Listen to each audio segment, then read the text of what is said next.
Updates के लिए bell icon पर प्रेस करें और ऑल पर सेट करें। शुरू करते हैं अल्लाह के बाबरकत नाम से जो बड़ा मेहरबान और निहायत रहम वाला है। तमाम तारीफ़ें मेरे अल्लाह रब्बुल इज़्ज़त के लिए हैं।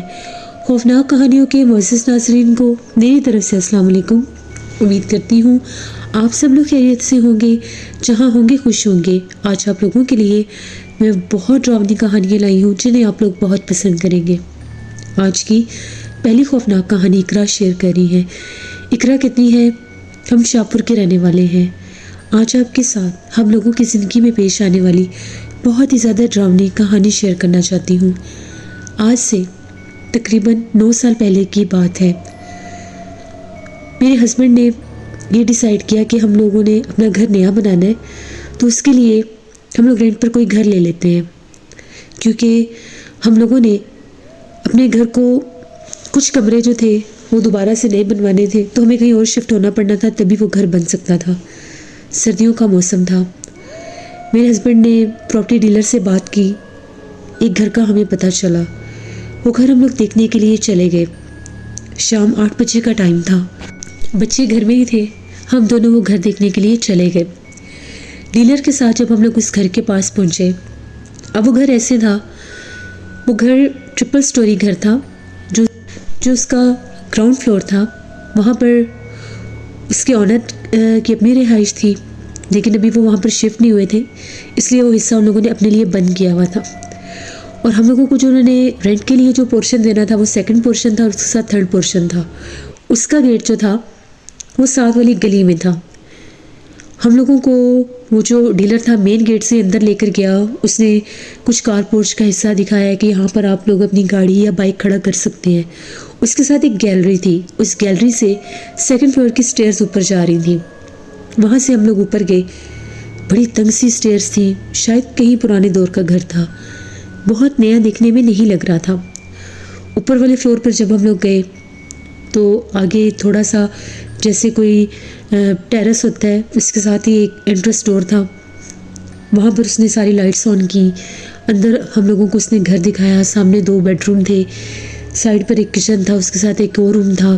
फिर जो बाहर टेरेस था वहीं से एक स्टेयर्स ऊपर जाती थी, और बैक साइड पर भी एक छोटा सा सहन था, वहाँ से भी सीढ़ियाँ तीसरे छत को जाती थी। यानी ऊपर जाने वाले 2 ही रास्ते थे, तीसरे फ्लोर पर जाने के 2 सीढ़ियाँ थी। हम लोगों ने घर देखना शुरू किया। मेरे हस्बैंड जो थे डीलर से बात कर रहे थे, कमरे वगैरह हमने देखे। कुछ समझ आई कि घर ठीक है, हम लोग ले सकते हैं इस घर को। अभी हम लोग वो घर देख ही रहे थे, एकदम से मुझे ऐसा महसूस हुआ कि जिस तरफ वो पिछला सहन है और तीसरा छत है, वहाँ से मुझे ऐसा लगा कि कोई गुजर के गया है। लाइट्स जल रही थी, तो मैं गौर से ग्रिल से बाहर देखने लगी। वो आगे जैसे जाली वाले दरवाजे होते हैं मेन दरवाजे के आगे, वो दरवाज़ा था, उसमें से मैं देखने लगी। मुझे बाकायदा ऐसा लगा कि तीसरे छत के ऊपर कोई चढ़ के ऊपर गया है। मुझे लगा शायद मेरा वहम है। थोड़ी सी मैं आगे हुई, मैंने झांक कर देखा, कोई भी नहीं था। मुझे ये लगा कि मेरा वहम होगा। खैर उस घर की डील फाइनल हो गई। हम लोगों ने वो घर फाइनल कर दिया। अब हम लोगों को 10 दिन के अंदर अंदर वो घर शिफ्ट करना था। हम लोगों ने वहाँ से सारा सामान अपना वाइंड अप किया और हम लोगों ने शिफ्टिंग स्टार्ट कर दी। अभी हम लोग सामान शिफ्ट कर ही रहे थे। वहाँ का जो एक मेन बेडरूम था, वहाँ पर हम लोगों ने कुछ ज़्यादा सामान रखा। बाकी घर में भी रोज़ आकर हम कुछ ना कुछ सामान रख जाते थे। हम लोगों के अपने घर से थोड़ा ही दूर था, बहुत ज़्यादा दूर नहीं था। हम लोग जिस कमरे में सामान रख के जाते थे, अगले दिन मैं अपने भाई के साथ कुछ और सामान छोड़ने के लिए आई। मेरे हस्बैंड जॉब पर गए हुए थे, तो जो ही मैं उस पोर्शन में आई तो मुझे ऐसा लगा उसमें से कुछ सामान जो है वो गायब है। मैं तो परेशान हो गई कि लगता है कोई चोरी वगैरह हो गया है, जबकि लॉक्स हम लोगों ने खोले थे। देखा तो पूरे घर में, मैंने अपने भाई को बताया मुझे तो सामान ही नहीं मिल रहा। उसने कहा कि दूसरे कमरे चेक करो। अब वो सामान हमें उस कमरे में से मिला जो कमरा हमने खोला ही नहीं था। उस कमरे में भी सामान पड़ा था। मैंने से ये कहा कि हम तो इस कमरे की तरफ आए नहीं, हम तो ये देखो सारा सामान इसी कमरे में रख रहे हैं, वहाँ पर किसने रख दिया? उसने कहा बस आप लोग जल्दबाजी में रखते रहे हो, आप लोगों को पता नहीं चला। करते कराते 5-6 दिन के अंदर हम लोगों ने सारा सामान शिफ्ट कर लिया, और अब हम लोगों ने घर सेट करना था। यानी 10 दिन थे। हम लोगों का यही प्लान था कि 9वें दिन हम लोग इधर आ जाएंगे। मैं अपनी काम वाली को लेकर घर पर गई। मैं सारे घर की बाकी हिस्सों की सफाइयाँ करवा कर वहाँ पर सामान शिफ्ट कर रही थी। आंधी आती थी, हवाएं चलती थी तो मिट्टी जमा हो जाती थी। हमारे घर में काफ़ी ज़्यादा पौधे होते थे, चमेली के, गुलाब के। वो लाकर मैंने सारे बाहर टेरेस पर जोड़ दिए और उनमें से कुछ गमले मैंने उस पिछले सहन में लगा दिए। यानी चमेली वाले ज़्यादातर जो फूल थे वो पिछले सहन में ही थे, वहाँ पर हम लोगों ने रख दिए। मेरे हस्बैंड जो थे उनको पता था मुझे ग्रीनरी का शौक़ है और वो पिछला सहन काफ़ी बड़ा था। वो कुछ इमली के पौधे भी ले आए, वो भी हम लोगों ने वहाँ पर लगा दिए। हम लोग वहाँ पर शिफ्ट हो गए, पूरे घर की सेटिंग होगी।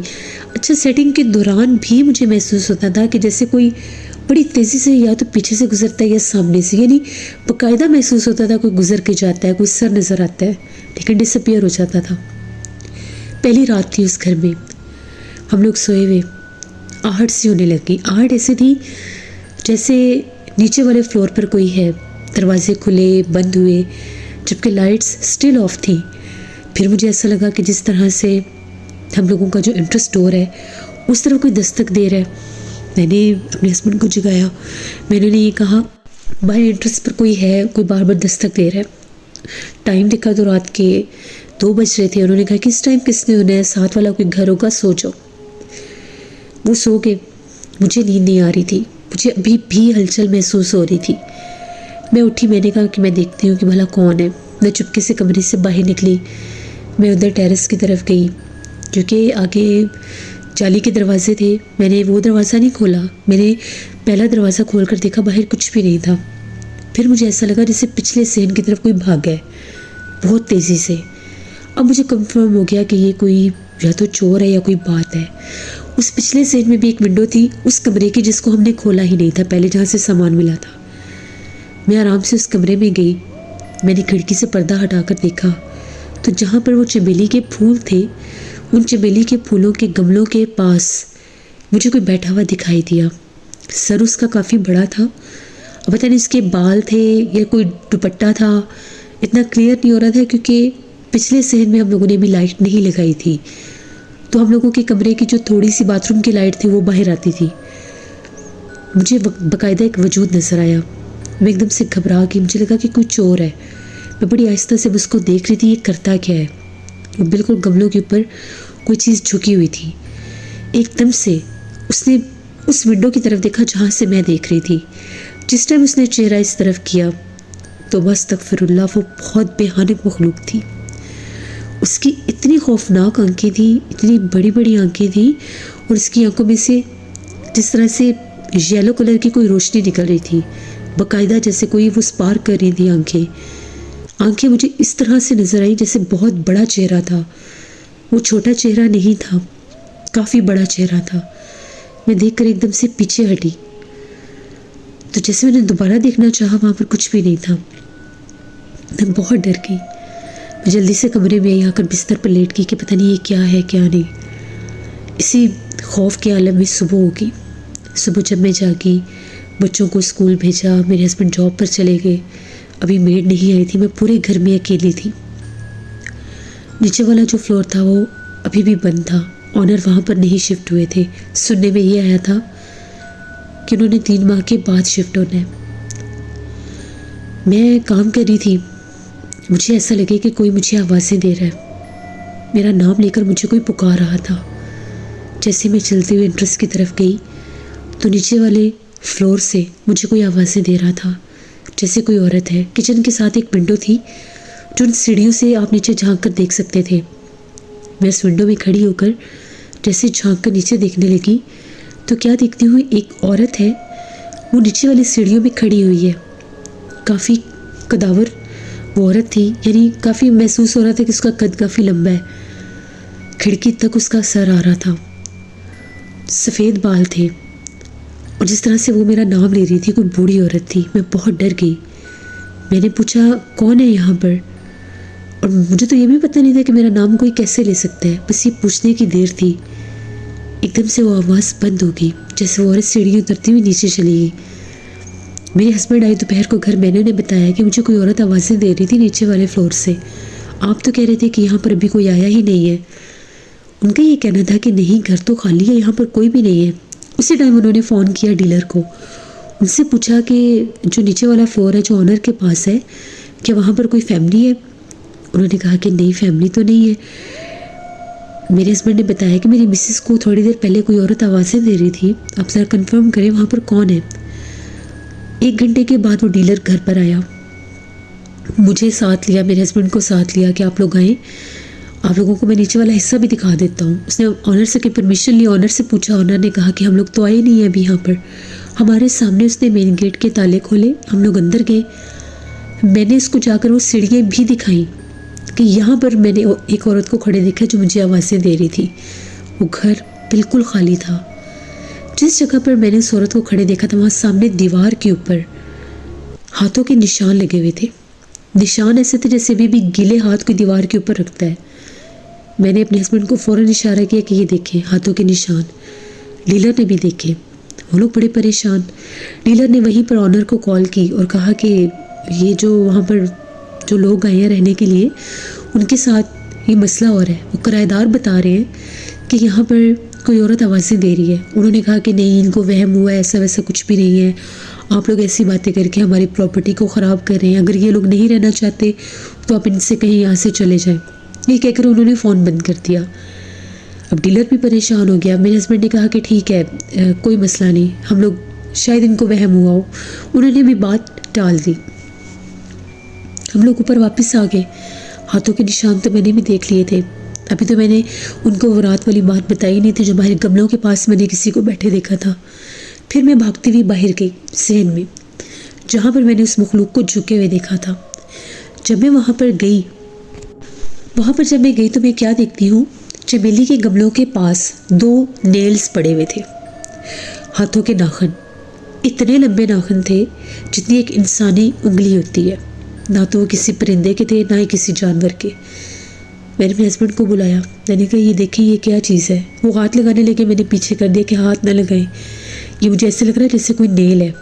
बाकायदा नेल की शेप थी और जैसे एक इंसानी उंगली होती है वो साइज़ था। मैंने उन्हें बताया रात में मैंने यहाँ पर किसी मखलूक को बैठे देखा है। वो बड़े परेशान सर पकड़ के बैठ गए कि अब हम लोग क्या करें। अभी तो हम लोगों को यहाँ पर आए 2 दिन भी नहीं हुए, आज पहला दिन है, कल की रात यहाँ पर गुजारी है और अभी से ये मामलात शुरू हो गए। उधर से घर पर काम शुरू करवाना था। वहाँ पर हम लोग 10 दिन से ऊपर नहीं गुजार सके। जिस टाइम मैं घर में अकेली होती थी मुझे जिन्नात तंग करने लग जाते थे, और वो कोई एक नहीं था, वो बहुत ज़्यादा तादाद में थे। नज़र वो इंसानों के रूप में आते थे, लेकिन भयानक कद काठ बहुत ज़्यादा होते थे, लंबे या बहुत छोटे होते थे। मैंने एक मर्द और औरत को शाम के टाइम पिछले सहन से ऊपर छत की तरफ जाते देखा। फिर मैंने ये कोशिश की कि मैं कोई पढ़ाई वगैरह करती हूँ, कुरान पाक पढ़ती हूँ, इबादत करती हूँ, नमाज़ पढ़नी शुरू कर दी, कुरान पाक की तिलावत शुरू कर दी। जिस टाइम मैं कुरान पाक की तिलावत कर रही थी मुझे बाकायदा ऐसा लगा मेरे कंधे किसी ने पकड़ लिए हैं और मेरे कान बंद हो रहे हैं। फिर भी मैंने कुरान पाक की तिलावत जारी रखी। उसके बाद मेरा सर फटने वाला हो गया। मैंने मेडिसिन ली, वहीं पर मेरी आंख लगी तो मैं ख्वाब में क्या देखती हूँ, 2 औरतें थीं, 2 बच्चे थे और एक आदमी। उसने मुझे सख्ती से मना किया कि अगर तुमने इस कमरे में बैठकर कुरान पाक पढ़ा तुम्हें और तुम्हारे बच्चों को हम जान से मार देंगे। अगर यहाँ पर रहना है तो इस कमरे में कुरान पाक मत पढ़ना, ना ही इबादत करना। ये वही कमरा था जिसकी विंडो सहन में खुलती थी। वो कमरा छोटा सा था तो हमने साफ़ सुथरा कर दिया कि नमाज वगैरह पढ़ लेंगे वहाँ पे, क्योंकि उस कमरे के साथ कोई अटैच वॉशरूम भी नहीं था। मैं फ़ौरन से मेरी आँख खुली, मैं कमरे में जाकर मैंने देखा, मैंने वहाँ से कुरान पाक भी उठा लिया और मैंने वहाँ से जाए नमाज भी उठा लिया। जिस कमरे में हम लोग सोते थे वहाँ पर मैं चली गई। फिर भी 10 दिन के अंदर हम लोग को घर छोड़ने पर मजबूर हो गए। नीचे वाले फ्लोर से जहाँ वो ऑनर रहते थे वहाँ पर तो बहुत ही ज़्यादा जिन्नात थे। फिर मुझे यकीन हुआ कि वो लोग ख़ुद वहाँ पर क्यों नहीं रहते। मैं किचन में काम कर रही होती थी और नीचे कुछ चल फिर रहा होता था। यहाँ तक कि मैंने वहाँ पर ख़ुद सीढ़ियों में काले रंग का एक लिबास पहने किसी औरत को देखा था जो झाड़ू लगा रही थी वहाँ पर। मैं तो डर गई, मैंने तो उस तरफ ध्यान ही नहीं दिया। मैंने विंडो के आगे भी एक पर्दा लगा दिया कि उस तरफ ध्यान भी ना जाए। फिर भी आवाज़ से आती थी। मेरी बेटी 8th क्लास में पढ़ती है वो उठी कहीं पानी पीने के लिए, उसने हमें नहीं जगाया। 12 बजे का रात टाइम था। वो किचन में गई तो चीखें मारने लग गई। हम लोग सारे भागे कि पता नहीं क्या हुआ है। हर रोज़ रात को हम लोग किचन की लाइट ऑन करके सोते थे। उस रात किचन की लाइट भी ऑफ थी और वो कहती है कि जो ही मैं किचन में दरवाज़ा खोलकर अंदर आई हूँ तो मैंने ज़मीन पर किसी को बैठे देखा था। वो एक औरत थी, कोई आंटी थी। वो बहुत डरावनी थी और वो ऊपर मेरी तरफ ही देख रही थी। वो बिल्कुल यहाँ पर सामने बैठी हुई थी। फिर उसके बाद मेरे हस्बैंड ने कहा कि नहीं, अब हम लोग यहाँ पर नहीं रह सकते। 10वें दिन हम लोगों ने फिर घर शिफ्ट किया, अपने घर में वापस गए, वहीं पर रहकर अपना घर तामीर करवाया। वो घर बड़ा अच्छा बना हुआ था, बड़ा पुराना घर था वो, यानी कोई नई कंस्ट्रक्शन नहीं थी। रेनोवेट इसको बाद में किया गया था रेंट पर्पस के लिए। और जो ऑनर थे वो इसकी रियलिटी को जानते थे, उनको पता था वहाँ पर जिन्नात हैं, लेकिन वो इस चीज़ को एक्सेप्ट नहीं करते थे। खुद वो कहीं और रहते थे और यही बात बनाई हुई थी कि हम लोग भी वहाँ पर शिफ्ट होंगे। तो ये हम लोगों की एक कहानी थी जो मैंने आपके साथ शेयर की। बहुत शुक्रिया इकरा आपका। जैसे ये थी आज की खौफनाक कहानी। हमेशा से मैं अपनी स्टोरीज़ में आपको मैसेज देती हूँ, जब भी आप लोग कोई घर लेते हैं, कोई प्रॉपर्टी लेते हैं किसी पर्पज़ के लिए भी, तो उसको वहाँ पर शिफ्ट होने से पहले किसी साहिब इल्म को अगर आप दिखा लें तो इन मसाइल से बच सकते हैं। बाकी अपने लिए दुआ किया करें, अल्लाह हम सबको हर मुश्किल से महफूज रखे। अपना फीडबैक मुझे ज़रूर दें, आप लोगों को आज की खौफनाक कहानियाँ कैसी लगी। आप लोग भी अपनी खौफनाक कहानियाँ शेयर कर सकते हैं डिस्क्रिप्शन बॉक्स में दिए गए ईमेल आईडी noshinme57@gmail.com पर। इसके अलावा आप लोग मुझे कमेंट बॉक्स में भी स्टोरी शेयर कर सकते हैं।